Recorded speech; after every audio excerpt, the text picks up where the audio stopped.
नमस्कार दोस्तों, स्वागत है आपका आज के मुख्य समाचार में, जिसमें सबसे पहली बड़ी खबर में आपको बताएंगे कि किसान आंदोलन में 11 जनवरी को होगी अगली सुनवाई। सुप्रीम कोर्ट ने कहा कि हालत में कोई सुधार नहीं आया।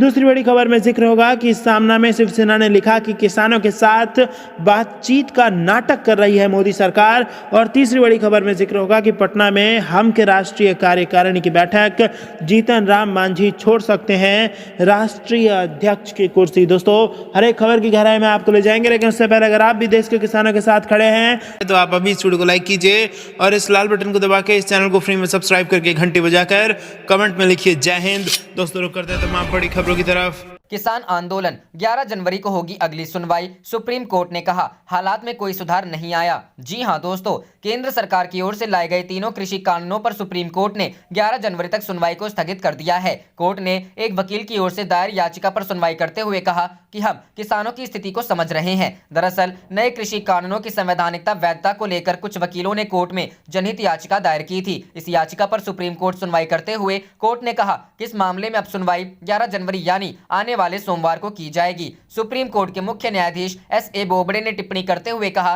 कि हमें हालात में कोई बदलाव नहीं दिख रहा है। इस पर सॉलिसिटर जनरल तुषार मेहता ने कहा कि हम बात कर रहे हैं। वहीं अटॉर्नी जनरल के वेणुगोपाल ने कहा कि हमें उम्मीद है कि दोनों पक्ष किसी मुद्दे पर सहमत हो जाएंगे। इस पर मुख्य न्यायाधीश ने कहा कि हम इस बात से वाकिफ हैं और चाहते हैं कि बातचीत और आगे बढ़े। इसके अलावा सॉलिसिटर जनरल तुषार मेहता का कहना है कि इस मामले पर कोर्ट में सुनवाई होने की कोई जरूरत नहीं है, क्योंकि अभी दोनों पक्षों के बीच बातचीत चल रही है। इस पर मुख्य न्यायाधीश एस.ए. बोबडे ने कहा कि हम सोमवार को इस मामले को देखेंगे और अगर बातचीत सकारात्मक रही तो हम सुनवाई को टाल देंगे। सॉलिसिटर जनरल तुषार मेहता ने पीठ को बताया कि सरकार और किसानों के बीच सौहार्दपूर्ण वातावरण में बातचीत जारी है। उन्होंने कहा कि इन याचिकाओं पर 8 जनवरी को बातचीत नहीं की जानी चाहिए। पीठ ने कहा कि हम स्थिति को समझते हैं और बातचीत को प्रोत्साहित करते हैं। हम मामले की सुनवाई को सोमवार 11 जनवरी तक स्थगित कर सकते हैं अगर आप चल रही बातचीत के संबंध में लिखित में दें। बता दें कि कृषि कानून के मुद्दे पर सरकार और किसान दोनों ही पीछे हटने को तैयार नहीं है। किसानों का कहना है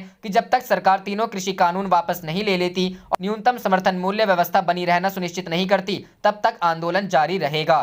रुक करते हैं अगली खबर की तरफ। सामना में शिवसेना ने लिखा किसानों के साथ बातचीत का नाटक कर रही है मोदी सरकार। जी हां दोस्तों, महाराष्ट्र सरकार ने एक बार फिर मोदी सरकार पर निशाना साधा है। शिवसेना ने अपने मुखपत्र सामना में एक लेख के जरिए किसान आंदोलन को लेकर मोदी सरकार पर सवाल खड़े किए हैं। सामना में शिवसेना ने केंद्र सरकार पर आरोप लगाया कि सरकार किसान से चर्चा करने का नाटक कर रही है। सामना में लिखे लेख में बताया गया है कि किसान और सरकार के बीच 8 दौर की वार्ता हो चुकी है, लेकिन अभी तक कोई नतीजा क्यों नहीं निकला है। इसका मतलब यह है कि सरकार को इसमें कोई रस नहीं है। सरकार की यही राजनीति है कि किसान आंदोलन यूं ही चलता रहे। शिवसेना ने सामना में लिखा कि दिल्ली में कड़ाके की ठंड पड़ रही है और ऊपर से 3 दिनों से मूसलाधार बारिश हो रही है। किसानों के तंबुओं में पानी घुस गया और उनके कपड़े और बिस्तर भी भीग गए हैं। इसके बाद भी किसान पीछे हटने का नाम नहीं ले रहे हैं। सामना में लिखा गया कि कृषि कानून को रद्द करवाना ही किसानों की मांग है और इस आंदोलन की वजह से दिल्ली सीमा पर 50 किसानों की मौत हो गई है। आगे लिखा गया है कि अगर सरकार में थोड़ी भी इंसानियत होती तो कृषि कानून को तत्कालिक रूप से स्थगित करवाती और किसानों की जान से खेलने वाले इस खेल को रोकती। शिवसेना ने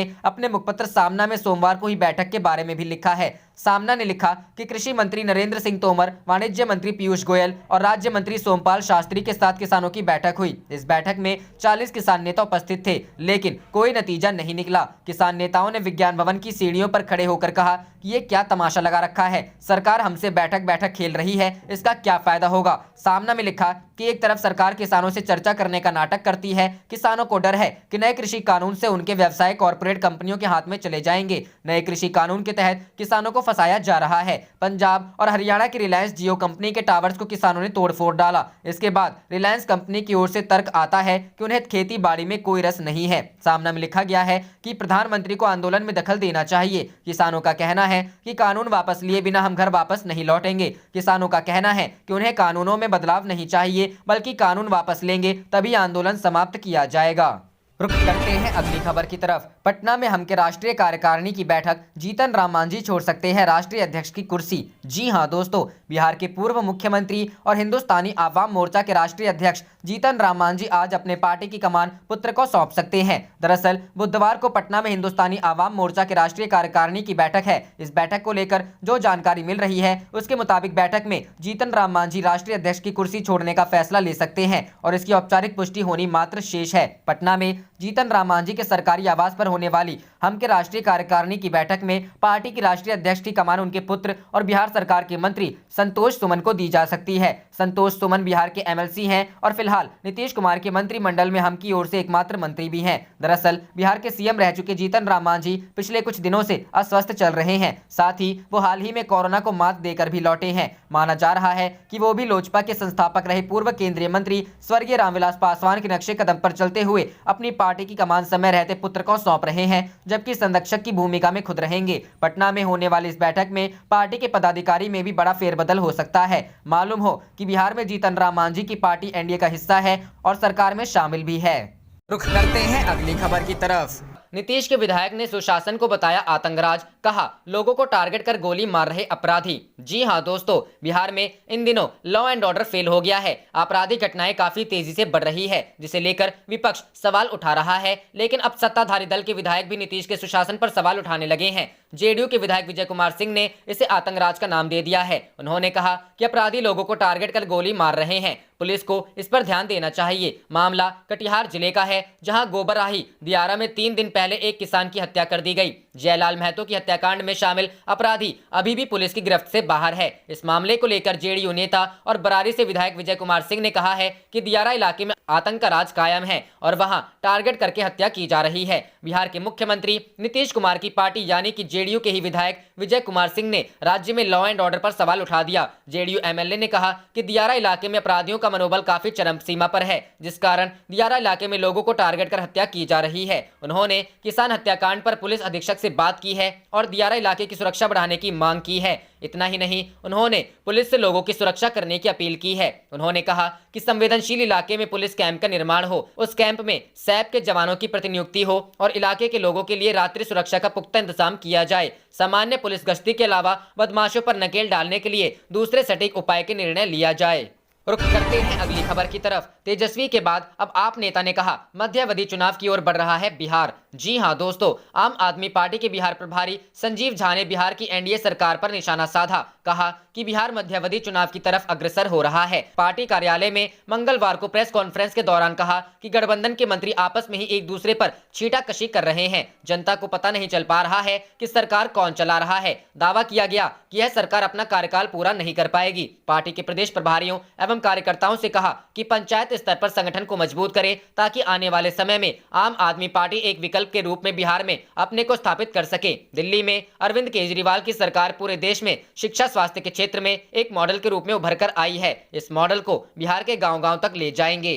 रुख करते हैं अगली खबर की तरफ। सीएम येदियुरप्पा को हाईकोर्ट से बड़ा झटका, इस मामले में एफआईआर रद्द करने से किया इनकार। जी हां दोस्तों, कर्नाटक के मुख्यमंत्री बीएस येदियुरप्पा को कर्नाटक उच्च न्यायालय से बड़ा झटका लगा है। 2 हफ्ते पहले भी येदियुरप्पा को कोर्ट की तरफ से निराशा हाथ लगी थी। एक बार फिर 5 जनवरी को हाईकोर्ट ने भ्रष्टाचार मामले को खारिज करने से इनकार कर दिया है। येदियुरप्पा के खिलाफ दायर 2015 के एक भ्रष्टाचार मामले पर कोर्ट ने एफआईआर को रद्द करने से साफ मना कर दिया है। येदियुरप्पा के खिलाफ 2015 में दर्ज भ्रष्टाचार के मामले को मंगलवार को खारिज करने से इनकार कर दिया। आरोप है कि वर्ष 2006-7 में अपने कार्यकाल के दौरान एक सरकारी भूखंड की अधिसूचना गैर कानूनी ढंग से रद्द की। उस वक्त येदियुरप्पा कर्नाटक के उप मुख्यमंत्री थे। येदियुरप्पा ने अपनी याचिका में कोर्ट से वासुदेव रेड्डी द्वारा 2013 में एक अदालत में दायर एक निजी शिकायत के आधार पर फरवरी 2015 में लोकायुक्त पुलिस द्वारा उठाए गए भ्रष्टाचार के मामले को खत्म करने की अपील की थी, लेकिन कोर्ट ने उनकी अपील को खारिज कर दिया है।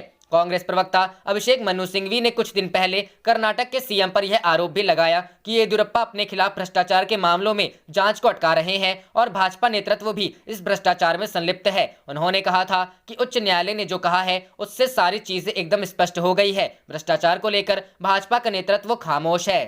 रुख करते हैं अगली खबर की तरफ। जेडीयू एमएलए ने बीजेपी उम्मीदवार को लेकर किया ये बड़ा दावा। सोशल मीडिया पर वीडियो हो रहा वायरल। जी हां दोस्तों, बिहार के भागलपुर जिले की गोपालपुर सीट से तीसरी बार विधायक चुने गए नरेंद्र कुमार नीरज उर्फ गोपाल मंडल का एक वीडियो क्लिप मंगलवार को सोशल मीडिया पर वायरल हो गया। वायरल वीडियो में जेडीयू विधायक ने दावा किया है कि उन्होंने अपने निर्वाचन क्षेत्र से लगे विधानसभा सीट पर बीजेपी के अहंकारी उम्मीदवार के पक्ष में प्रचार करने से मना कर बिहार विधानसभा चुनाव 2020 में उनकी हार सुनिश्चित की। वीडियो में मंडल जिला बीजेपी प्रमुख रोहित पांडे के खिलाफ टिप्पणी करते सुने जा सकते हैं। गौरतलब है कि रोहित पांडे भागलपुर सीट से चुनाव में कांग्रेस के अजीत शर्मा से हार गए थे। वायरल वीडियो में मंडल कह रहे हैं, पड़ोस के विधानसभा सीटों पर मैंने जिसके लिए भी प्रचार किया उन्हें जीत मिली, लेकिन मैंने रोहित पांडे के पक्ष में प्रचार नहीं किया क्योंकि उन्हें बहुत घमंड था और वह हार गए। गोपाल मंडल ने बिहार विधानसभा चुनाव के चुनाव रैली के दौरान प्रधानमंत्री नरेंद्र मोदी के साथ मंच साझा करने के दौरान पांडे द्वारा दुआ सलाम नहीं करने पर भी आपत्तिजनक बातें कही। उन्होंने कहा इस कारण भाजपा अपनी एक सीट हार गई। इधर जेडीयू नेताओं ने कहा कि मंडल की इन टिप्पणियों को पार्टी का रुख ना माना जाए बल्कि इसे विधायक का निजी विचार माना जाए। वहीं बीजेपी के प्रवक्ता निखिल आनंद ने जेडीयू विधायक की इन टिप्पणियों को लेकर उन पर निशाना साधा कि पांडे ब्राह्मण जैसा नहीं दिखते। उन्होंने कहा टिप्पणियां जातिवादी कुंठा को दिखाती है, ऐसी बातें समाज पर गहरा असर डालती है। सामाजिक न्याय का हवाला देने वाली पार्टियों को अपने कार्यकर्ताओं को नैतिकता की शिक्षा देने के लिए कार्यशालाएं आयोजित करनी चाहिए। जाने से पहले आप इस वीडियो को लाइक कीजिए और इस लाल बटन को दबा के इस चैनल को फ्री में सब्सक्राइब करके घंटी बजा लीजिए। आप देख रहे थे आपका अपना चैनल धड़ाधड़ न्यूज। जय हिंद, जय भारत।